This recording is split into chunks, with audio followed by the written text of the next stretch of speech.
ہر شخص کا اپنا نقطہ نظر ہے، سب سے اچھا گھر یہ ہے، لیکن میرے حضور نے فرمایا اس کائنات میں سب سے اچھا گھر وہ ہے جس میں یتیم رہتا ہو اور اس کی عزت بھی ہوتی ہو۔ دو خوبیاں اس گھر میں، ایک اس گھر میں یتیم رہتا ہو اور دوسرا اس کی عزت بھی ہوتی ہو۔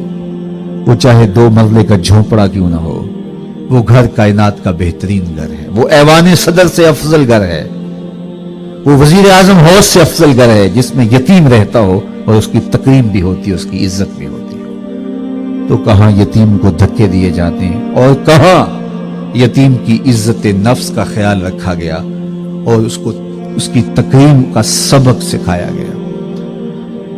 یہ سبق دیا گیا جب بچے مشترک کھیل رہے ہوں اور تمہارے بچے بھی ان بچوں میں کھیل رہے ہوں، تم نے اپنے بچے کو آواز دینی ہے، کام پڑ گیا تو بچے کو اس کا نام لے کے پکارنا ہے، اس کو بیٹا کہہ کے نہیں پکارنا۔ جناب اس کو بیٹا کہہ کے پکار لے تو حرج بھی کیا ہے؟ ہماری شریعت بولتی ہے نہیں ایسا نہ کرو، اس لیے کہ ہو سکتا ہے اس میں کوئی یتیم بچہ بھی کھیل رہا ہو، اور جب تم اپنے بیٹے کو بیٹا کہہ کے پکارو گے تو اس کو اپنا باپ یاد آ جائے گا کہ آج میرا باپ ہوتا تو مجھے بھی بیٹا کہہ کے پکارتا۔ تو یہ شوق گھر جا کے پورا کر لینا۔ لیکن بچے جب اکٹھے کھیل رہے ہوں تو اپنے بیٹے کو پکارنا ہو تو اس کے نام سے پکارو، تم نے نام رکھا تو ہے تو اس نام سے پکارو۔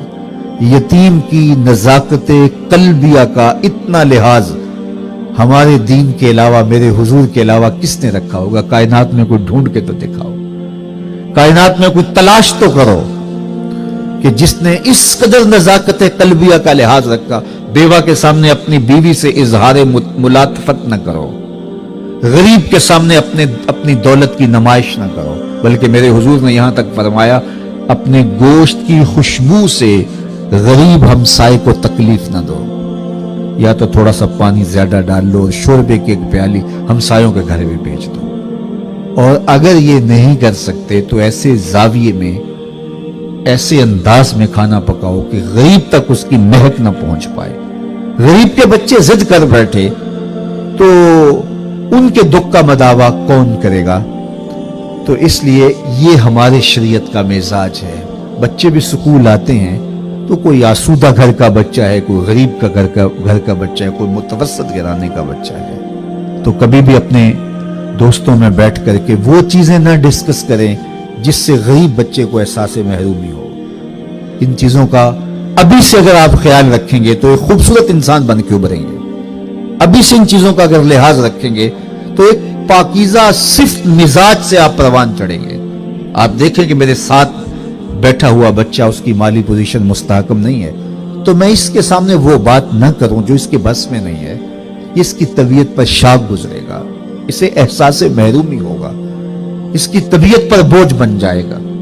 تو ان چیزوں کا ہم نے خیال رکھنا، یہ ہمارے رسول کریم صلی اللہ علیہ وسلم کا دیا ہوا دین ہے۔